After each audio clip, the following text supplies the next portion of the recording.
Vous êtes sûrement déjà coupé avec du papier au moins une fois dans votre vie. Aujourd'hui, nous allons fabriquer une véritable scie en papier et voir ce qu'elle peut couper. Pour commencer, nous devons découper des carrés de 15 cm de côté dans 3 feuilles de papier ordinaire. Ensuite, à l'aide d'une colle à papier ordinaire, nous fixerons ces carrés ensemble de manière à ce qu'il ne reste aucune boursouflure et que les surfaces soient entièrement recouvertes de colle.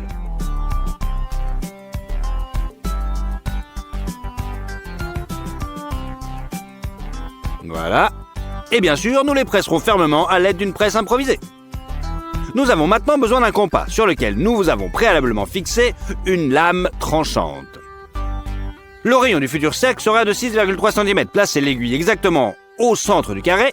Une fois que c'est fait, commencez à déplacer le compas. Le papier se coupe facilement et nous obtenons un cercle parfaitement lisse. Mais ce n'est pas tout. À l'aide du disque et de la meuleuse, nous marquons un trou au centre. Puis, toujours à l'aide d'un compas, nous découpons un petit cercle et c'est ainsi que nous procédons.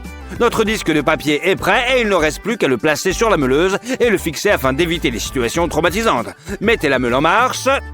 Attention. Super! Notre scie en papier fonctionne et est prête à être testée.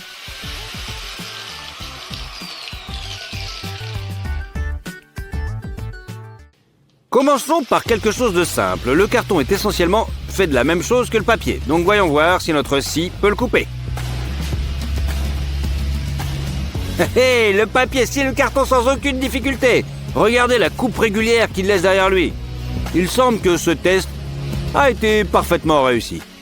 Pas mal, non? Prenons maintenant un crayon. Oh oh, quelques secondes, la scie à papier s'en est occupée. Maintenant, le plastique. Ce bouchon de bouteille.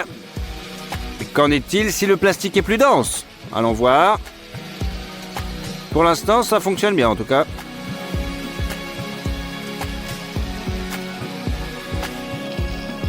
Pas mal. Maintenant, pour un plastique plus dense, pour ce tuyau. Bon, le processus est beaucoup plus lent, bien sûr, mais on commence à voir le résultat. Le papier, bien qu'avec quelques difficultés et manipulations de position, s'en sort avec le tuyau en plastique, conservant une coupe assez lisse, et il reste très peu de sueur de plastique d'ailleurs. Il semble que rien ne l'arrête. Maintenant, un panneau en plexiglas s'avère être un test beaucoup plus simple et notre scie s'en charge en quelques secondes. Voici la tranche ondulée que nous avons obtenue. Pas mal. L'enjeu devient de plus en plus important. Nous avons maintenant une pièce de bois. Ici, il faut déjà consacrer beaucoup plus de temps et d'efforts. Mais on peut voir que les progrès sont notables. Le papier entre dans le bois et continue de le découper. C'est tout simplement incroyable.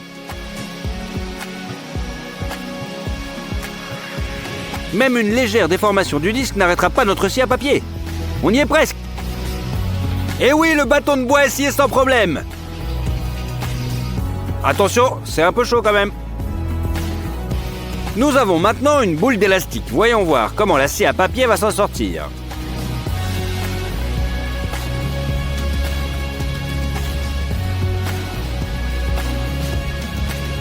Presque immédiatement, les élastiques commencent à éclater sous la pression. Il semble que ce test sera également simple et nous coupons cette boule sans aucun problème. Ah, l'inertie des élastiques a éloigné la balle de notre scie. Mais dans l'ensemble, le test a été réussi haut la main. Hop, nous avons coupé la balle en plastique sans aucun problème. Voyons maintenant ce qu'il advient de la noix de coco après une collision avec notre scie à papier. Scier une noix de coco n'est pas une tâche facile pour une scie conventionnelle. Il est important de se déplacer en douceur, surtout le rayon de la noix de coco, afin de ne pas faire un trou par lequel notre jus de coco se déverserait. Nous continuons à nous déplacer doucement le long du périmètre de la noix de coco et il semble être très difficile pour la scie quand même.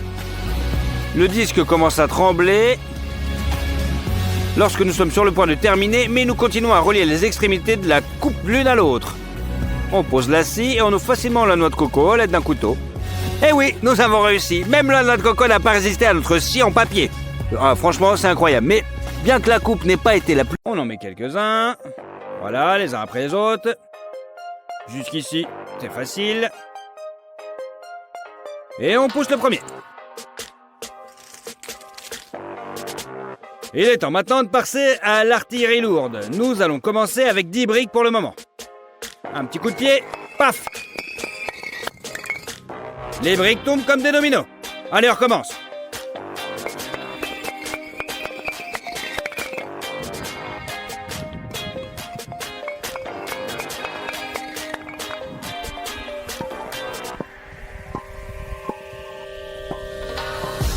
Et maintenant, je vais vous montrer comment nous avons réussi à les faire tomber dans une ligne presque parfaite. Les briques doivent être correctement empilées les unes sur les autres. Le rôle clé ici est joué par le point de contact des briques, qui ne devrait pas être plus d'1 centimètre, messieurs, dames. Maintenant, exposons les briques, enlevons le support et répétons notre petit tour.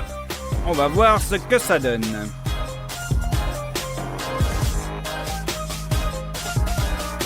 L'important étant la distance entre les briques.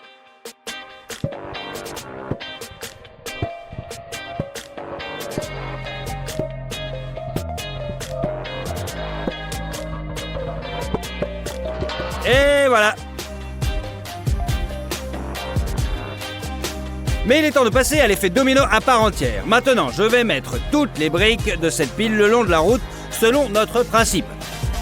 Pour vous, je vais accélérer la vidéo. L'essentiel est de respecter la règle du point de contact absolu avec chaque brique. Sinon, rien ne fonctionnera. Il ne reste plus qu'à mettre les briques pour les préparer à tomber. Comme vous pouvez le voir, la distance entre elles est absolument identique.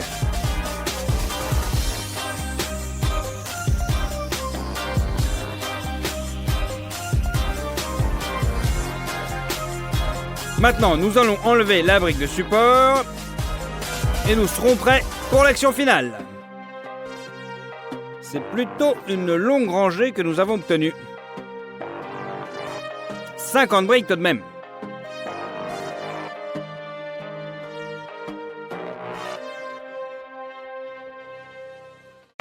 Alors, vous êtes prêts ?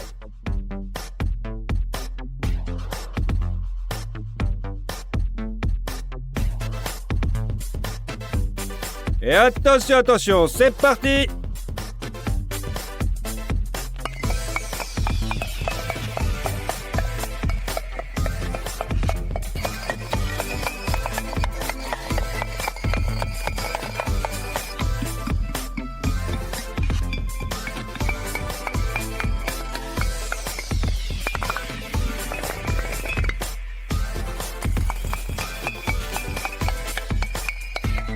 Et voilà, nous l'avons fait. Effet domino avec 50 briques. Allez, on recommence.